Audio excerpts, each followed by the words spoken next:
किसान विकास मंच ने चंदौली में भरी हुंकार, अपनी मांगों को लेकर प्रदर्शन। नमस्कार, मैं हूं आपके साथ अंजना शर्मा और आप देख रहे हैं रीड न्यूज। आइए बढ़ते हैं आज की खास खबर की ओर। उत्तर प्रदेश जनपद चंदौली थाना एलिया किसान विकास मंच के तत्वावधान में किसान गोष्ठी का आयोजन विकासखंड साहबगंज के भुवनेश्वर नाथ महादेव मंदिर बिटिया में किया गया।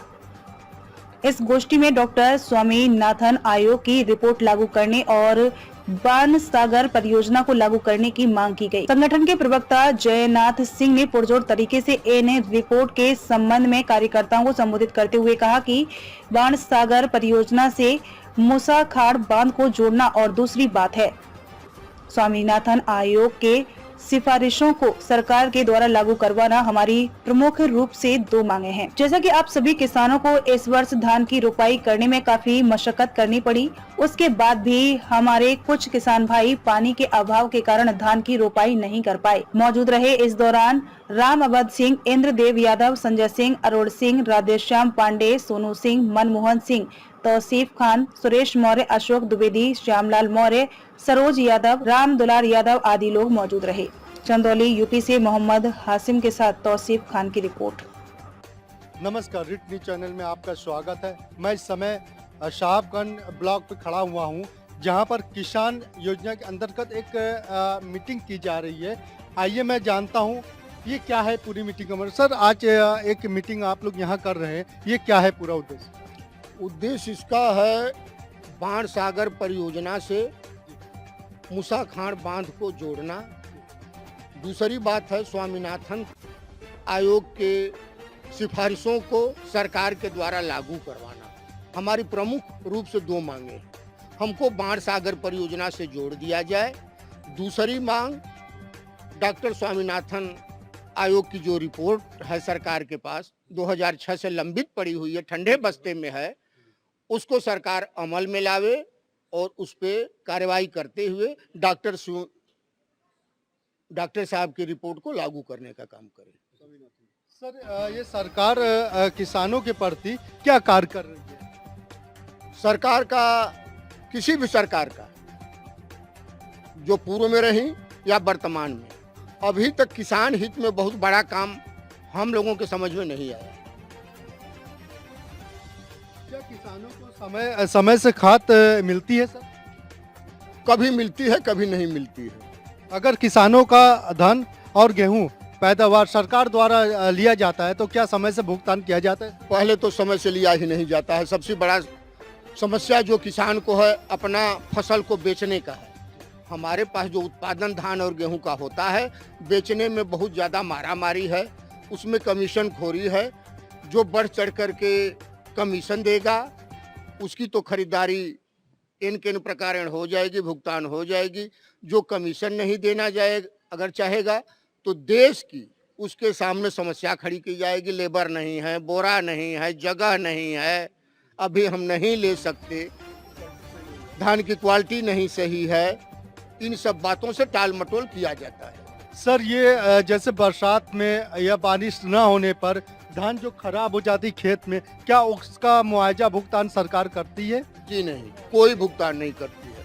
अगर स्वामीनाथन साहब की रिपोर्ट लागू हो जाए तो उसमें भुगतान के बारे में भी 2000 पन्नों की जो रिपोर्ट बनी है उनकी, उसमें भुगतान की भी बात उन्होंने किया है कि अगर किसान का खेत में खराब हो जाता है तो सरकार उसका भरपाई करेगी।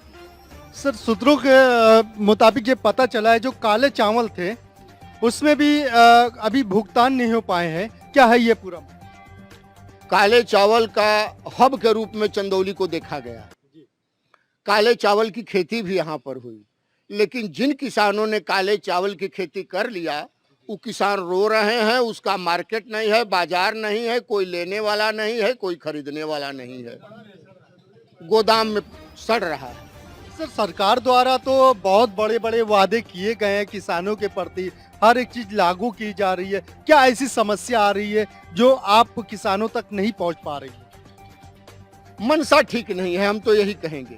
किसानों के प्रति किसी भी सरकार का इस देश में कभी भी मनसा नहीं ठीक रहा है कि इनका उत्थान हो। अगर मनसा ठीक रहा होता, किसान की नीतियां, अगर किसान के प्रति इनकी नीतियां सरकार की सही रही होती तो आज किसान आत्महत्या नहीं करते, आज किसानों की माली हालत कुछ और होती। अगर उस समय के महंगाई से आप तुलना करें 75 वर्षों की आज़ादी से, उस समय का वेतन पाने वाला जो 300 पाता था आज लाखों में तनख्वाह है। और चीज़ों की महंगाई के बारे में आप देखें और हमारी एमएसपी को आप देखें तो यह कछुआ चाल चली है, मंथर गति से चली है, इसलिए किसानों का विकास नहीं हो पाया है। जिस तरह आप देख सकते हैं कि ये हमारे किसान हैं जो अपनी यानी खेत में खून पसीना एक करके फसल उगाते हैं, लेकिन इनको भी आज ये सामना करना पड़ रहा है, कठिनाइयों का काफ़ी सामना करना पड़ रहा है। आइए मैं बात करूँ सर मैं अपना परिचय बताइए। सर मेरा नाम अरुण कुमार सिंह है, मैं रहने वाला ग्राम मसोही का हूँ, थाना साहबगंज। हम लोगों का ये कहना है कि अभी स्वामीनाथन की आयोग नहीं रिपोर्ट लागू की है, पहली मांग तो है कि लागू किया जाए, लेकिन जो सरकार ने एमएसपी बनाई है तो एमएसपी पर भी किसानों का धान नहीं लिया जाता। तो हम चाहते हैं कि इसकी गारंटी सरकार दे कि जो भी एमएसपी लागू किया जाता है उसकी गारंटी के साथ किसानों का धान या गेहूँ या कोई भी फसल लिया जाए। हाँ परिचय दीजिए। हाँ, मैं बद्री यादव, निवासी ग्राम अमरसीपुर, विकासखंड साहबगंज, जिला चंदौली का रहने वाला हूँ। आज यहाँ पे एक मीटिंग हो रही है, ये किस विषय में मीटिंग हो रही क्या है? ये किसानों को संगठित करने और हमारी जो समस्याएं हैं उसके समाधान के लिए मीटिंग हमारी है। हमारा ये कहना है सरकार के बारे में कि यहाँ पर 2 लेन की सड़क है, वो 8 लेन की बनेगी, जिससे मुझको आहार मिलना है, पूरे लोगों को खाना है। नहर नहीं बनेगी, नहर की सफाई नहीं होगी, झालें टूटी हुई हैं, नहरों में तमाम गंदगी पड़ी हुई है, ये नहीं हो सकती। ये व्यापारी के लिए सरकार काम कर रही है, उनकी सड़क बनेगी, उस पर से व्यापारी का माल जाएगा। किसान के हित की बात कभी नहीं होती। किसान को 2000 रुपया दे करके 5 किलो गेहूँ और 5 किलो चावल दे करके आप भुलावा देते हैं, मैं बच्चा हूँ। ये सरकार की नीति है कि किसान का कभी भला न हो, उसको ठोक के सुलवाया जाए। यही तो स्थिति है, मेरे समझ में यही बात आती। सर क्या नाम परिचय दे अपना? मैं राधे श्याम पांडे, अध्यक्ष किसान विकास मंच चंदौली। सर आज ये मीटिंग हो रही है, इसका मेन उद्देश्य आज की हमारी किसान गोष्ठी का मेन उद्देश्य यही है कि डॉक्टर स्वामीनाथन आयोग को लागू किया जाए, और उसमें सबसे बड़ी चीज़ ये है कि किसानों के लिए एमएसपी जो है, जिसको कहते हैं मिनिमम सपोर्ट प्राइस, जिसका हिंदी होता है न्यूनतम समर्थन मूल्य, इसको सरकार भी कहती है कि यह न्यूनतम समर्थन मूल्य है। तो मेरा किसान का सिपाही होने के नाते यह कहना है कि जब आप कह रहे हो कि न्यूनतम समर्थन मूल्य है, तब फिर उसको गारंटी देने में आपको इतराज क्यों है? उसको हमको कानूनी हक क्यों नहीं देते हो? हमको अगर कानूनी हक मिल जाए तो हम किसान खुशहाल हो जाएगा। हम ज़्यादा नहीं मांग रहे हैं, यह हमारा लाभकारी मूल्य नहीं है। Sir MSP minimum support price, न्यूनतम समर्थन मूल्य, जो सरकार ने 140 रुपये इस साल बढ़ाया,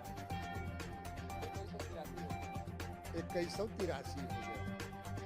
तो किसान की यही मांग है कि फिलहाल तो आप हमारा 2183 पर ही खरीद की गारंटी दे दें, एमएसपी की गारंटी दें, आप गारंटी कानून में बना दें आप कि जो आप वहां से घोषणा करते हो हमारा आप खरीद लो, उससे कम पर हमारी बिक्री न हो। यही है एमएसपी। आपने देखा कि यहाँ पे जो हमारे किसान भाई हैं, यहाँ पे एक अपना जो इनका एक संगठन है उसकी ये मांग कर रहे हैं। साहबगंज संवाददाता मोहम्मद हाशिम, तौफीक खान, कैमरामैन के साथ। खबरों में अब तक के लिए बस इतना ही, फिर होगी आपसे मुलाकात कुछ ऐसी ही खास खबरों के साथ। तब तक के लिए नमस्कार और देखते रहिए रीड न्यूज।